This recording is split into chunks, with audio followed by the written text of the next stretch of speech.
Chapter 18 Cardiac Disorders. Now we'll be talking about the presentation of cardiac disorders.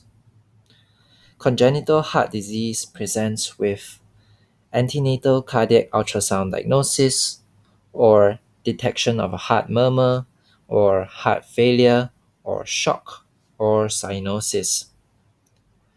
Antenatal diagnosis.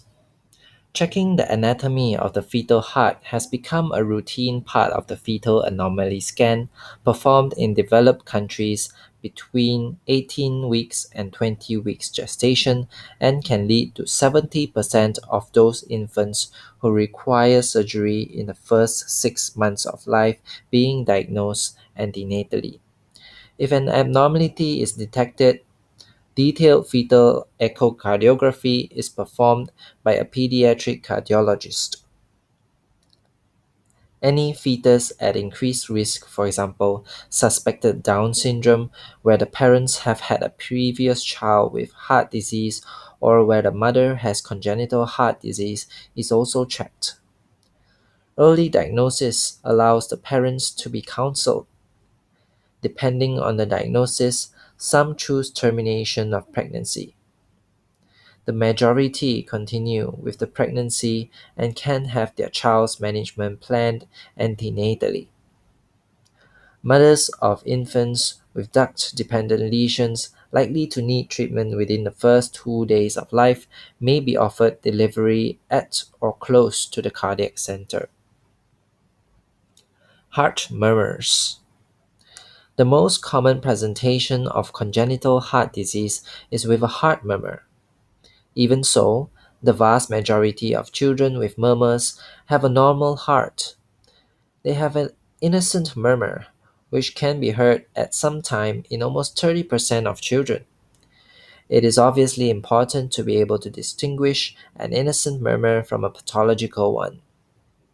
Hallmarks of an innocent ejection murmur are all have an S in innocent. So the features are asymptomatic, soft blowing murmur, systolic murmur only, not diastolic, and left sternal edge. Also, normal heart sounds with no added sounds, no parasternal trill, and no radiation of the murmur.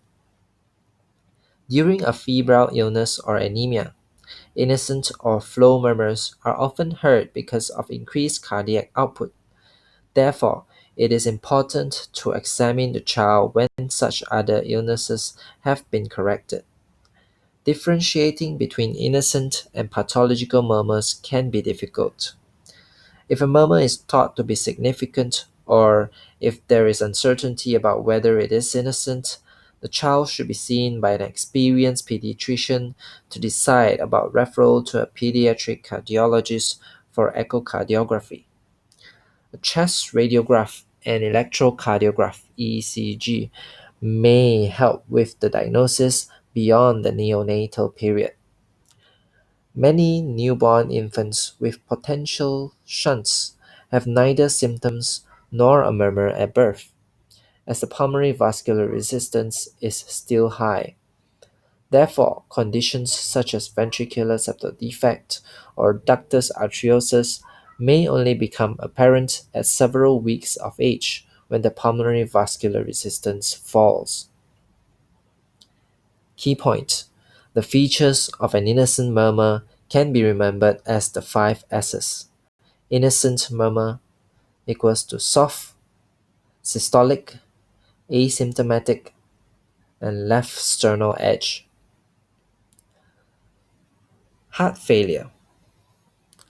Symptoms of heart failure include breathlessness, particularly on feeding or exertion, sweating, poor feeding, or recurrent chest infections. Signs of heart failure include poor weight gain or faltering growth, tachypnea, tachycardia, heart murmur or gallop rhythm, enlarged heart, hepatomegaly, and cool peripheries. Signs of right heart failure include ankle edema, sacral edema, and ascites are rare in developed countries, but may be seen with long-standing rheumatic heart disease or pulmonary hypertension with tricuspid regurgitation and right atrial dilatation. In the first week of life, heart failure usually results from left heart obstruction, for example, coarctation of the aorta. If the obstructive lesion is very severe, then arterial perfusion may be predominantly by right to left flow of blood via the atrial duct, so-called duct-dependent systemic circulation. Closure of the duct under these circumstances rapidly leads to the severe acidosis, collapse, and death unless ductal patency is restored. After the first week of life, progressive heart failure is most likely due to a left to right shunt. During the subsequent weeks, as the pulmonary vascular resistance falls, there is a progressive increase in left to right shunt and increasing pulmonary blood flow. This causes pulmonary edema and breathlessness. Such symptoms of heart failure will increase up to the age of about 3 months, but may subsequently improve as the pulmonary vascular resistance rises in response to the left to right shunt. If left untreated, these children will develop Eisenmenger syndrome, which is irreversibly raised pulmonary vascular resistance resulting from chronically raised pulmonary arterial pressure and flow. Now, the shunt is from right to left and the teenager is blue. If this develops, the only surgical option is a heart-lung transplant, if available, although medication is now available to palliate the symptoms. Cyanosis. Peripheral cyanosis, blueness of the hands and feet, may occur when the child is cold or unwell from any cause or with polycythemia. Central cyanosis, seen on the tongue as a slate blue color, is associated with a fall in arterial blood oxygen tension.